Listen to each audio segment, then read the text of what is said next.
I was actually in Westminster for a meeting with some politicians about boxing, using boxing to engage young men.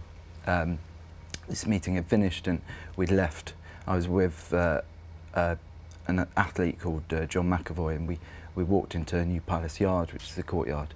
And as we walked into the courtyard, the altercation occurred, and we kind of responded initially to the gunshots by kind of taking cover.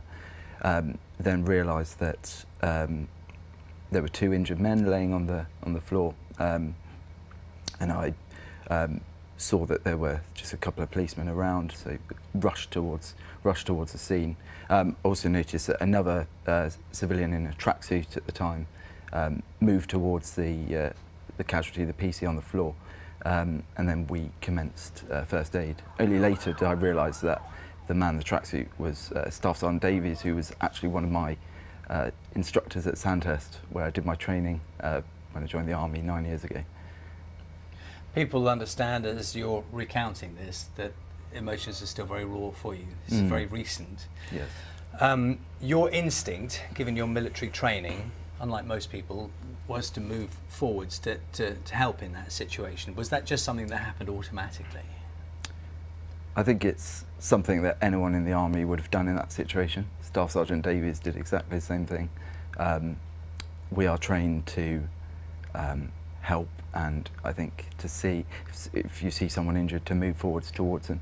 I suppose I was fortunate in that I'd had training in that area, I suppose combat medicine, before going to Afghanistan. It's unfortunately, despite our best efforts, we were unable to save him.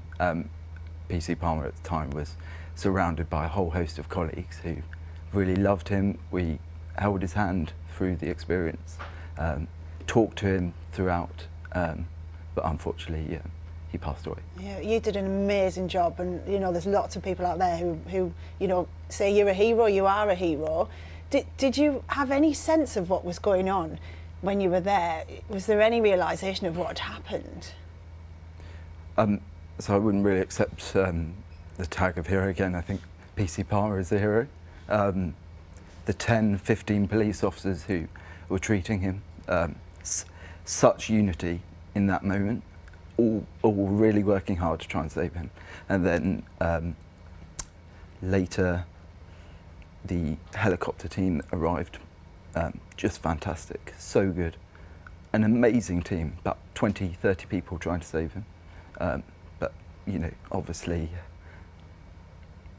it's a very difficult situation for anyone to be in, I think. And I think everyone worked admirably. The police were absolutely fantastic, as were the doctors.